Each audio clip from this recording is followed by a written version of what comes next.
Assalamualaikum warahmatullahi wabarakatuh. A'udzu billahi minasyaitonir rajim. Bismillahirrahmanirrahim. Alhamdulillahi rabbil alamin. Allahumma shalli wa sallim ala sayyidina Muhammad wa ala ali sayyidina Muhammad. Qala Rasulullah sallallahu alaihi wasallam, nabdarallahu mara'an saminga minna hadithan fahfidhuhu hatta yuballighahu ghairahu. Semoga Allah subhanahu wa ta'ala menjadikan wajah orang-orang yang mau mendengarkan hadis, mempelajarinya, lalu menyebarkannya kepada orang lain. Allah jadikan wajahnya berseri-seri baik di dunia maupun di akhirat. Allahumma amin. Semoga Allah juga menjadikan orang-orang yang mau menonton video ini, mau like, lalu mensubscribe channel ini, Allah jadikan orang-orang yang sukses baik di dunia maupun di akhirat, di surga bersama Rasulullah sallallahu alaihi wasallam. Allahumma amin. Amma ba'du. Kaum muslimin rahimakumullah, mari kita sama-sama melanjutkan belajar membaca hadis sahih kitab Bukhari, yaitu hadis nomor 5057, 5058 dan 5059. Nah, hadis ini oleh Imam Bukhari itu diletakkan pada kitab ke-66, yaitu kitab keutamaan Al-Quran. Kalau babnya bab 36, itu tentang dosa orang yang membaca Al-Quran karena ria, karena mencari makan, atau karena berbangga-bangga, atau karena kejahatan. Kaum muslimin rahimakumullah, dengan ketiga hadis ini Imam Bukhari itu seakan-akan mau mengatakan bahwa ada orang-orang yang membaca Al-Quran, tetapi bacaan Al-Qurannya tersebut justru membuat dia berdosa. Kalau dalam bahasa Imam Ibnu Hajar Al-Asqalani di dalam menjelaskan ketika hadis ini begini: ada orang-orang yang membaca Al-Quran karena Allah subhanahu wa ta'ala, sehingga dia mendapatkan pahala dan keutamaan-keutamaan membaca Al-Quran. Tetapi ada orang-orang yang membaca Al-Quran bukan karena Allah subhanahu wa ta'ala, sehingga yang dia peroleh adalah dosa, adalah laknat, adalah kejahatan, adalah kemurtadan, adalah kekafiran, dan lain-lain, dan lain, dan lain. Oke? Siapa mereka orang yang membaca Al-Quran bukan karena Allah? Pertama, orang yang riya.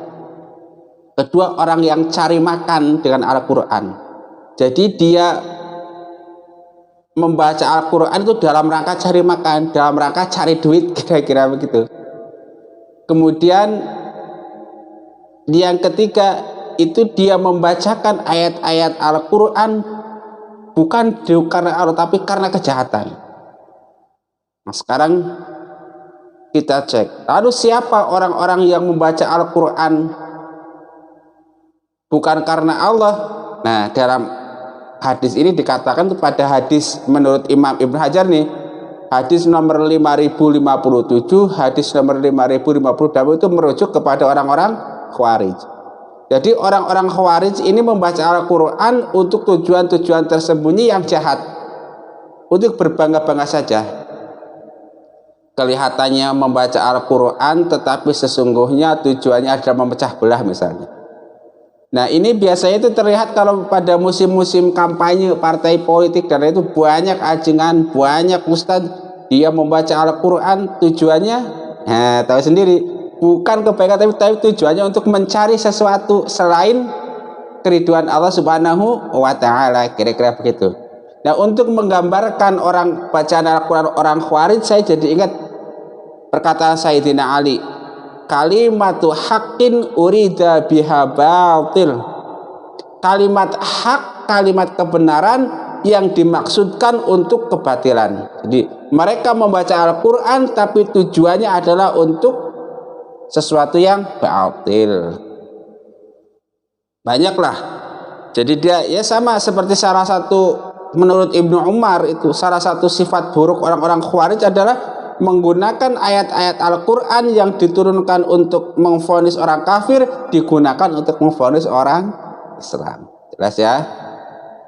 Jadi begini, kalau kita melihat seseorang alim Al-Quran, itu kan lazimnya kita kagum kepada orang tersebut karena dia alim Al-Quran, karena dia hafal Al-Quran.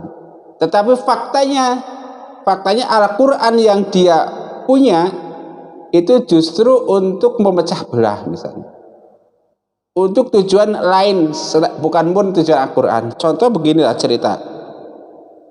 Ketika saya dulu masih kecil, ya nggak kecil amat, ketika pesantren lah, usia sudah tamat SMP itu kan saya pesantren. Alhamdulillah pernah ditakdir pesantren di pondok pesantren Miftahul Huda Cigaru 1 Majenang.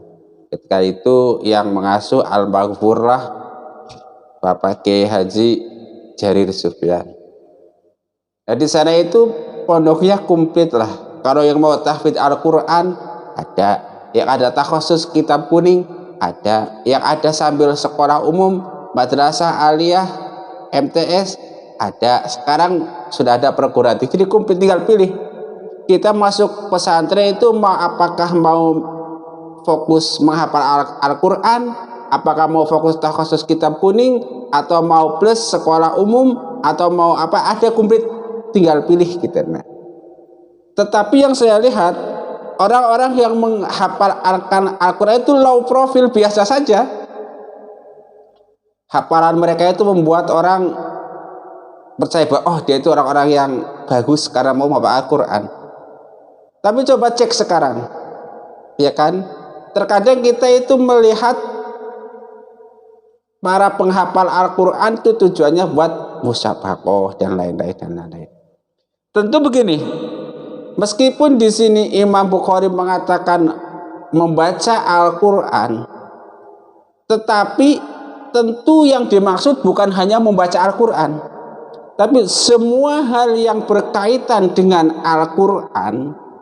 Kalau tujuannya bukan karena Allah, itu sudah pasti karena riya, sudah pasti karena cari makan, sudah pasti karena ingin tujuan yang jahat atau tujuan lain. Kata Imam Ibnu Hajar. Contoh misalnya kalau di dunia per-YouTuban, kita melihat banyak sekali iklan-iklan tentang proyek tahfidzul Quran. Bagus, mantap gitu kan. Tetapi kita perlu sadari, tidak semua orang yang terlibat dalam proyek pembangunan pesantren tahfidzul Quran tersebut ikhlas karena Allah. Ada saja oknum yang justru dia itu cari makan dengan proyek itu. Nah, dengan terlibat di proses pembangunan pondok pesantren tahfidzul Quran, dengan terlibat dalam proses penghafalan Al-Quran, dia itu tujuannya cari makan semata. Baik apa tidak? Baik. Kalau dengan caranya baik dan benar, halal. Cuma kan ada oknum yang kadang caranya itu nggak baik dan benar. Nah, seperti kemarin misalnya ada sebuah lembaga yayasan yang menyelewengkan dana umat untuk kepentingan yang tidak semestinya. Nah, contohnya seperti itu. Selalu ada orang-orang yang cari makan di balik Al-Quran. Itu. Ada yang riak? Ada. Jadi jangan terlalu melebar lah nanti. Kayaknya susah sih kalau ngomong gini. Dia kelihatannya orang-orang baik, orang-orang bagus, tetapi justru dalam persepsi Imam Bukhari di sini adalah orang-orang yang berdosa. Dalam persepsi Ibnu Hajar di sini orang-orang yang tidak karena Allah. Dalam persepsi Ibnu Umar, yaitu sirarun nas, dalam persepsi Rasul itu yang merukuna gitu kan istilahnya. Justru makin banyak dia membaca Al-Quran, makin banyak menimbulkan kekacauan. Kira-kira begitu. Itu ya, sudah ya. Contoh misal kalau di dunia YouTube, ini kita yang real saja. Di dunia itu kan banyak sekali tuh orang-orang yang mengupload bacaan Al-Quran. tentang tata cara menghafal Al-Quran, tentang membangun pesantren Al-Quran, tentang membumikan Al-Quran di seluruh Indonesia.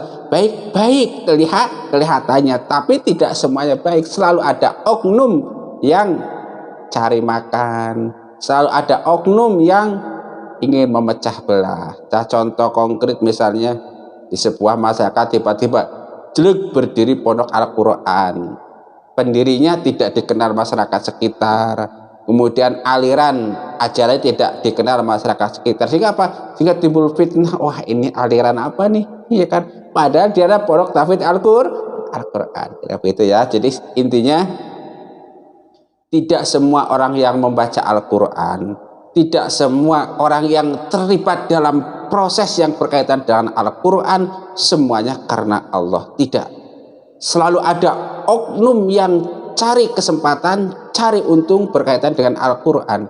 Misalnya mereka yang cari popularitas, dengan mengupload konten Al-Quran dia mendapat viewer banyak, mendapat subscriber banyak, puluhan ribu bahkan jutaan, kemudian dapat pemasukan dari iklan YouTube. Nah itu tujuannya itu.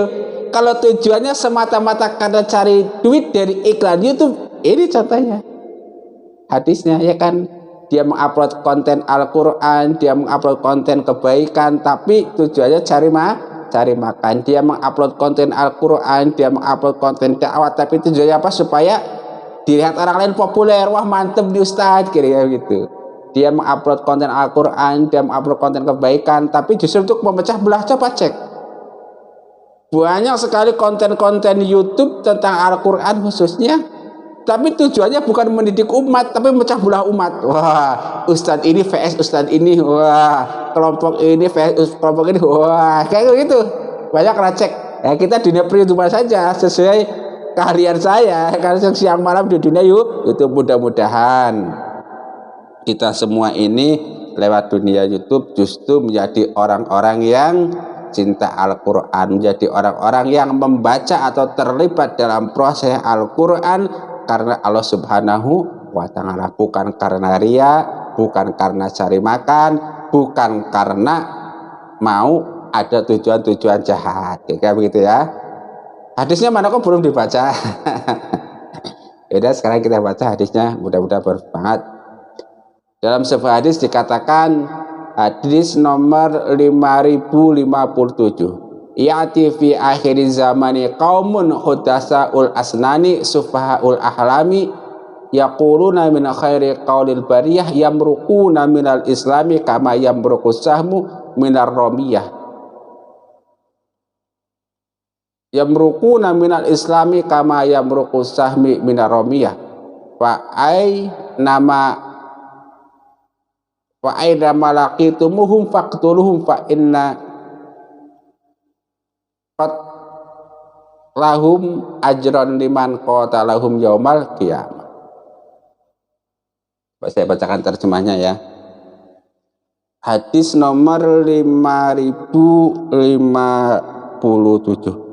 Qala Aliun radhiyallahu anhu sami'tu Nabiyya sallallahu alaihi wasallam yaqul ya'ti fi akhir zamani qaumun hudasaul asnani sufahaul ahlami yaquluna min khairi qaulil bariyah yamruquna minal islami kama yamruqus sahmu minar ramiyah la yujawizu imanuhum hanajirahum fa aina malaqitumuhum faqtuluhum fa inna qatlahum ajrun liman qatalahum yaumal qiyamah.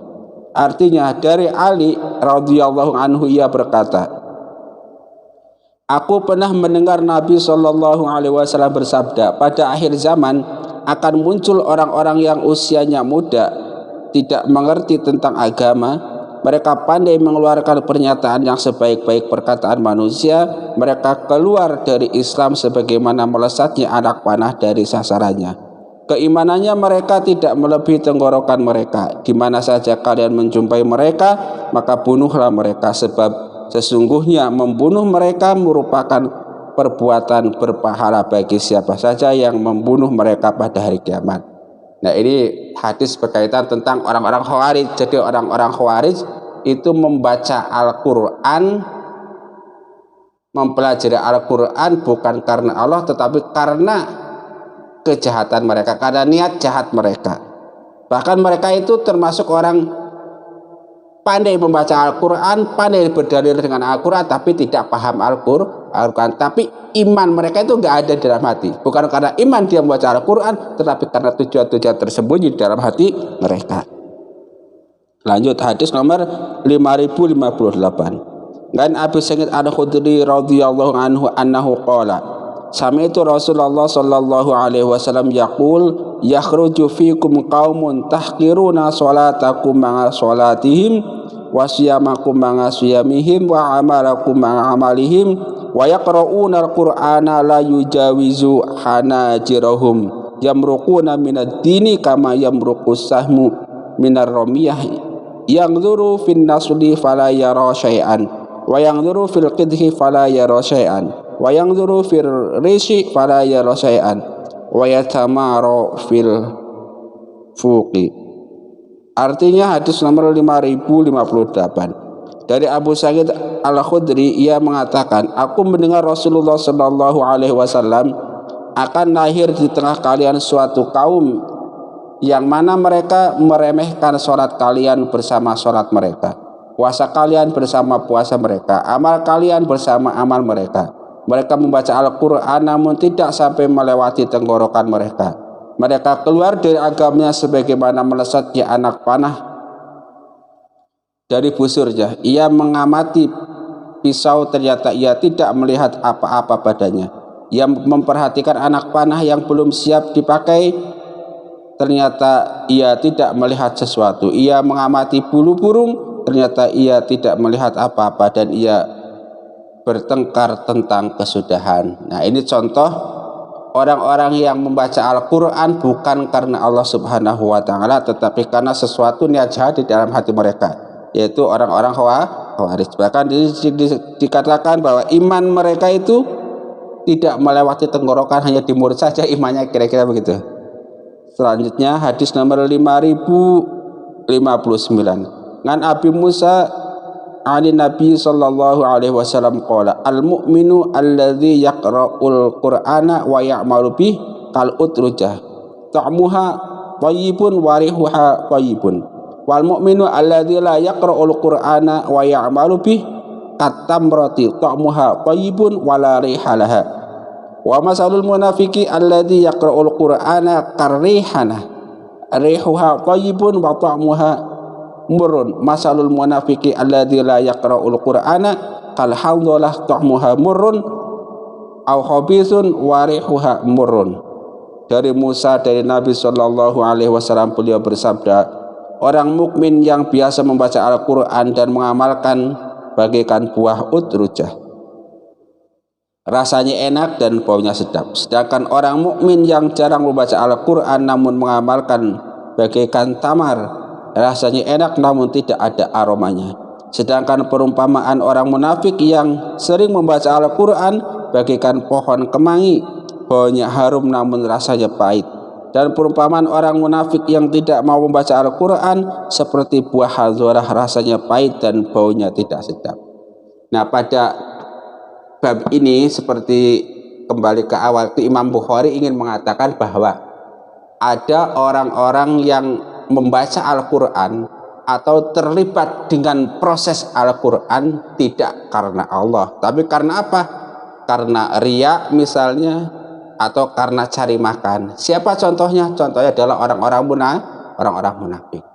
Lalu ada orang-orang yang membaca Al-Quran karena tujuan jelek, tujuan jahat. Siapa mereka? Yaitu orang-orang Khawarij. Intinya itu, mudah-mudahan bermanfaat bagi kita sekalian.